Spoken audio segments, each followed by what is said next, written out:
बाहर बहुत सारी बारिश हो रही है और बारिश के मौसम में पता है क्या होता है, मुझे मज़ा आता है पकोड़े खाने में।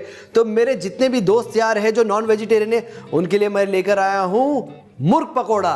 तो रेसिपी शुरू करते हैं। और बाय द वे, ये है देसी विदेशी और मैं हूँ शेफ दीपू। यहाँ पर अगर आप देख रहे हो मेरे पास चिकन स्ट्रिप्स है। तो चिकन स्ट्रिप्स को मैंने पतला पतला काटा है। अब क्या करेंगे, इसको मैरिनेट करेंगे। यहाँ पर मैं डालने वाला हूँ थोड़ा सा जिंजर गार्लिक पेस्ट, सॉल्ट स्वाद अनुसार, लाल मिर्च पाउडर, और इसे अच्छी तरीके से मिक्स कर देंगे।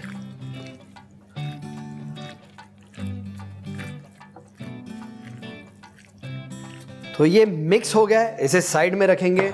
मैं गैस ऑन करता हूं, तेल को गर्म होने दूंगा और मैं हाथ धोकर आता हूं और बनाएंगे एक बेसन का बैटर।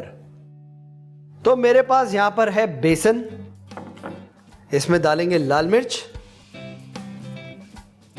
और इसमें जाएगा अजवाइन, बहुत थोड़ा सा। क्या पकोड़े में जब अजवाइन आता है ना तो बहुत मज़ा आता है। यहां पर जाएगा धनिया पाउडर, जीरा पाउडर और थोड़ी सी हल्दी। ये डाल रहा हूं कलर देने के लिए। और इसमें डालेंगे नमक स्वाद अनुसार। अब इसमें डालने वाले हैं पानी। यहां पर आपको एक चीज का ध्यान देना है, कंसिस्टेंसी हमेशा सही रहनी चाहिए। और यहां पर मुझे चाहिए एक थिक कंसिस्टेंसी। इसे विस्क करेंगे और धीरे धीरे इसमें पानी डालते जाएंगे जब तक हमें सही कंसिस्टेंसी नहीं मिलती है।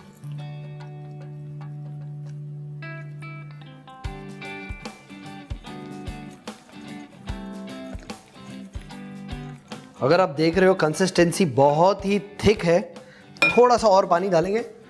यार आपको एक बात बताओ, जब भी हम रेस्टोरेंट्स में पकोड़ा या कुछ बनाते हैं तो जब बैटर बनाने के टाइम पे हम उसमें डालते हैं जिंजर गार्लिक पेस्ट। हालांकि मैंने चिकन में जिंजर गार्लिक पेस्ट डाला है, उसे मैरिनेट करने रखा है, बट यार थोड़ा सा डाल लेते हैं, मज़ा आएगा।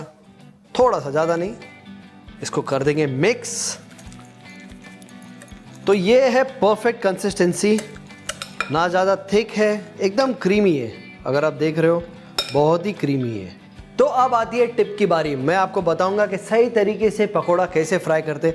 आप कोई भी पकोड़ा बना रहे हो या कोई भी चीज़ फ्राई कर रहे हो, उसको आपको क्या करना है, स्लोली तेल में डालना है, इस तरीके से। ये देखिए, स्लोली।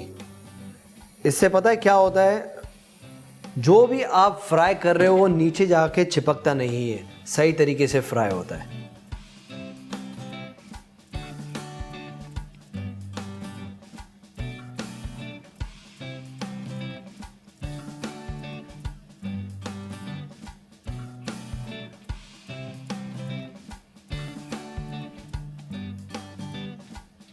अब मध्यम आंच पर ये मुर्ग पकोड़ा फ्राई हो गया है, इसे निकालते हैं।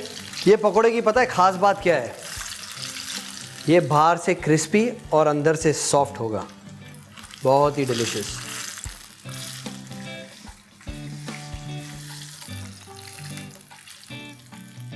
गैस कर देते ऑफ।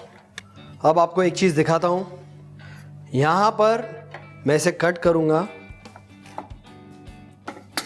अगर आप देख रहे हैं ये अंदर से वाइट हो गया है, यानी कि आपका चिकन परफेक्टली कुक हुआ है। तो बारिश के मज़े लीजिए, और ये रेसिपी आपको पसंद आई है तो ज़रूर लाइक कीजिए, चैनल को सब्सक्राइब कीजिए। देखते रहिए देसी विदेशी। मैं अगले हफ्ते आपको वापस मिलूंगा। I will see you again.